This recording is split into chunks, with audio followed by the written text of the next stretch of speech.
This message is broadcast from the civilization far beyond yours. We watched you destroy what you could not understand. Now we show you the why.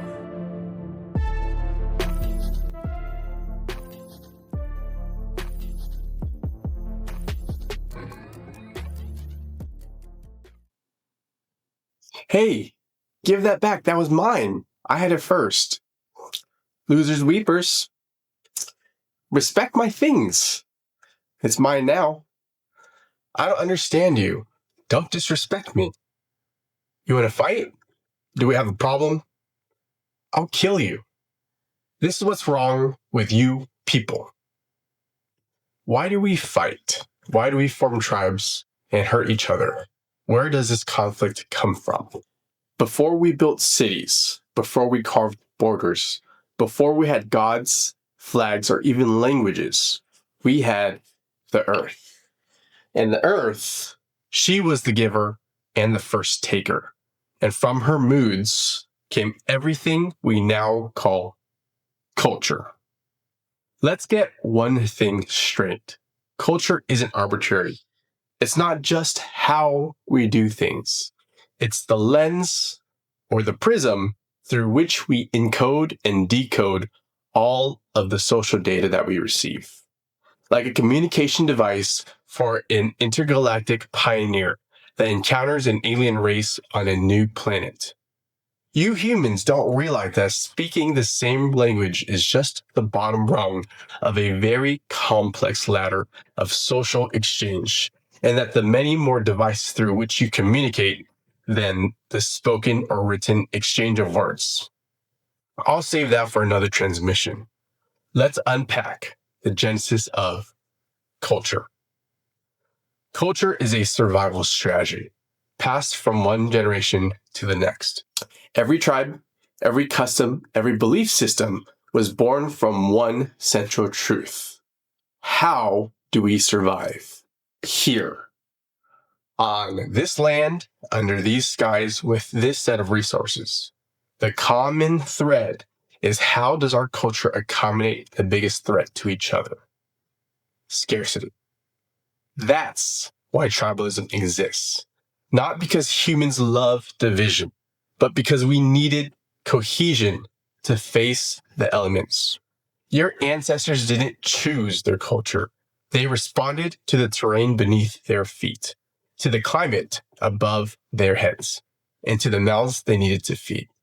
In places where resources are scarce, cold tundras, mountain cliffs, arid deserts, you had no choice but to cooperate or die. These became collectivist cultures. Strict rules, shared labor, rigid roles, because one weak link could mean starvation. Now contrast that with places of abundance, lush forests, river valleys, tropical deltas. Here, survival didn't require control. It allowed for freedom. That's where we see individualism, play, innovation, a culture of exploration rather than enforcement. It's much easier to disregard the casual or eccentric lifestyle of your neighbor if the soil and the sun provides abundance year-round. But if your survival is tied to his, culture will shape the way you view the carefree attitudes of your community. Take Vietnam and China, two neighbors, but two very different cultures. Northern China, dry winters, harsh climates, grain-based farming. You need centralized control, bureaucratic irrigation, and hierarchy. Vietnam, monsoon rains, sunshine year-round, dense forests, rice paddies. You can farm your own small plot, pass down stories orally, and fight guerrilla style in terrain you know by heart. So yes, cultures diverged, not because of race or even politics, but because the earth gave differently. At the foundation, it was never about ideology. It was always ecology. Globally, another example is German culture, a climate that is impacted year-round with 4 distinct seasons and only a narrow window to harvest crops during the warm months of spring and summer. By the fall and winter, green fields turn to frigid wastelands. German culture has historically emphasized promptness, methodical work, meticulous planning, and innovative engineering when all else fails. Interestingly enough, German culture more closely resembles a former ally on the other side of the planet, Japan, than it does the warm Mediterranean cultures of Greece or Spain. Likewise, although Japan and Vietnam are Confucian-inspired, they could not be more different in their approaches to work and life. The common warm weather versus cold weather city, region, or country has led to conflict and culture clashes all throughout human history. East Coast versus West Coast. East Coast suits come to work in a three-piece, a sign of seriousness, but cool Californian executives wouldn't be caught dead in anything but flip-flops. What we now call tribalism is just our way of honoring the ancient rules of our environment. Our traditions are shaped by weather, our loyalties by land, our fears by famine. The earth dictated the game. We just learn how to play it. And sometimes when two tribes clash, it's not about values.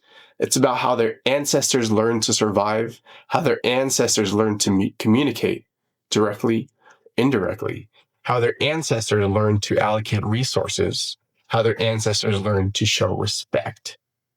So, if you want to understand different cultures, don't start with their religion, don't start with their politics.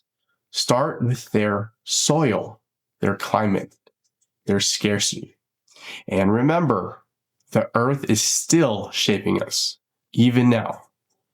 The giver, the taker, the oldest storyteller of them all.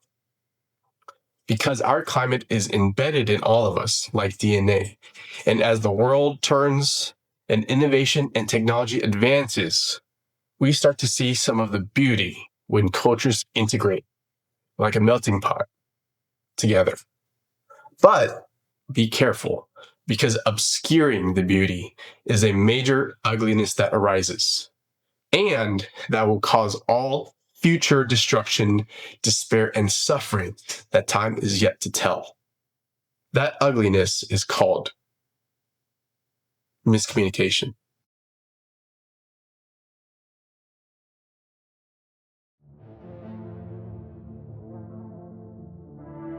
The Y posts videos every Sunday, analyzing the intersection of technology and human behavior. If you'd like to learn more about yourselves, each other, and our future as technology advances, subscribe and share with other neo-enlightened individuals. Make sure to explain in the comments how this theory has unlocked a new perspective in your life, so you humans can engage and share a discourse about the human experience.